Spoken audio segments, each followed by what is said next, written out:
The effect on stronger receptor-beta on mandibular condylar growth. Definition: Estrogen inhibits longitudinal growth, decreasing the proliferation of chondrocytes and reducing the age of the growth plate and secondarily stimulating vascular invasion. It has a proliferative effect. The growth rate, proliferation, and number of chondrocytes decreases. Estrogens are not stimulators of growth plate ossification.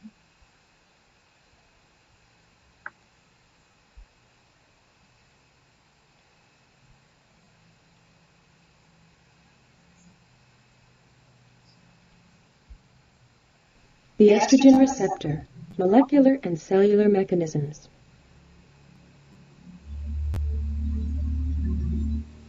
Like all steroid hormones, estradiol circulates throughout the body via the vascular system and freely diffuses through membranes of cells in the body. In most cases, estradiol molecules travel through the cellular cytoplasm and then migrate into the nucleus, where the steroid exerts its major effects on cellular functioning. Steroid hormones, including estradiol, exert their effects by interacting with a special class of proteins called steroid receptors, found in the cells of target tissues. These receptor proteins have very specific binding properties and therefore associate with steroids and other chemicals in very particular ways. Estradiol and other estrogenic substances bind to the protein called the estrogen receptor. Although estradiol binds and activates estrogen receptors in both the cellular membrane and the cytoplasm, most of its sustained effects on cellular functioning are the result of its interactions with estrogen receptors in the cell's nucleus. In the absence of estradiol, estrogen receptors are distributed throughout the cell nucleus. These receptor proteins are large, complex structures that include a pocket called the ligand binding domain, into which estradiol will eventually bind. In the absence of estradiol, receptors are associated with a large cluster of proteins called chaperones that serve to keep the receptor in the correct conformation to allow estradiol to approach and bind to the ligand binding domain. When estradiol enters the nucleus and begins to interact with the receptor, the chaperone complex dissociates from the receptor and estradiol binds to the exposed ligand binding domain. As a result of this interaction, receptor complexes form clusters within the nucleus in the region of the chromatin.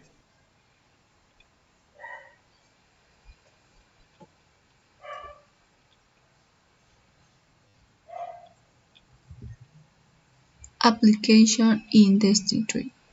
In a case of dentistry with this hormone, large variation could be covered at the head level, such as craniofacial anomalies, craniofacial growth, enlargement of the condyle mandibular rings of the mandible. Pros and cons. Pros. Testosterone inhibits GH in turn inhibiting proliferative and herment cell fusion. Although the relationship between skeletal growth and hormones is evident, we do not know its mechanisms. Estrogens can suppress growth cartilage activity by an interfered effect. By the absence of physical receptor for steroid molecular derivatives or by a direct effect that increases matrix calcification. Steroid hormones regulate target cells by traditional nuclear mechanisms and by membrane mechanisms. Cons.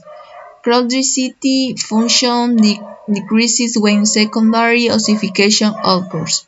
The effect on a strong old cartilage may be a consequence of its transformation by strongs. As an additional effect, as increase in the stiffness of the periosteum has been considered, which decreases longitudinal growth.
definition applied in Ecuador.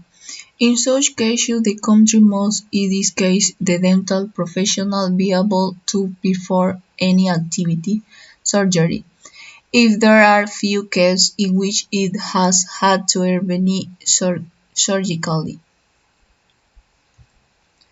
Conclusion: the mandibular condyle is considered an important site of regional adaptive growth, the expression of various growth and transcription factors that modulates cell proliferation on congenic, fibrogenic, and osteogenic lineage, and synthesis of extracellular matrix molecules are expressed both during natural growth and mechanical stimulation. However, estrogens inhibit the growth of articular cartilage.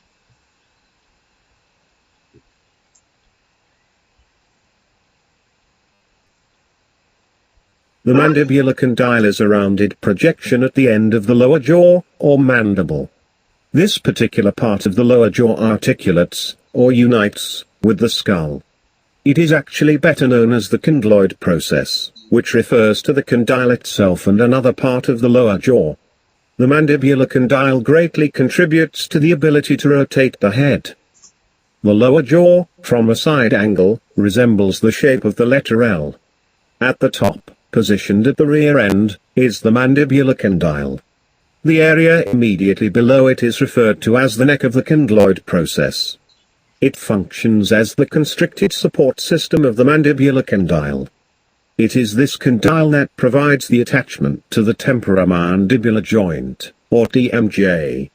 This joint of the jaw is formed from two bones, the mandible itself, and the upper temporal bone. The latter is located at the base and sides of the skull, and supports the area between the eyes known as the temple. An articular disc, which is a thin and oval structure made up of fibrocartilage, helps to form the temporomandibular joint in its location between the mandible and the upper temporal bone. The mandibular condyle provides the surface necessary for the articular disc to accomplish this function. The mandibular condyle also assists in the attachment of the temporomandibular ligament. Also known as the external lateral ligament, it comprises two thin and short fasciculi. These fiber bundles that comprise the temporomandibular ligament are attached to the lower jaw via the neck of the condyloid process, more specifically, at the neck's lateral surface and rear border.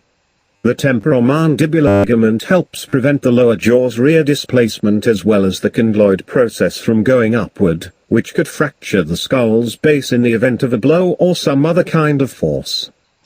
At the opposite end of the mandibular condyle, separated by the U-shaped curve known as the mandibular notch, is the coronoid.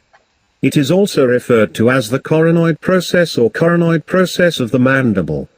Thin and triangular, it derives its name from the Greek word koron, which means like a crown. This part of the mandible, however, is not as prominent as the mandibular condyle, which is thicker and larger. Supporting both the condyloid and coronoid processes is the ramus. This part has two surfaces and four borders, and plays a part in the innervation of the mandible and the lower teeth it supports.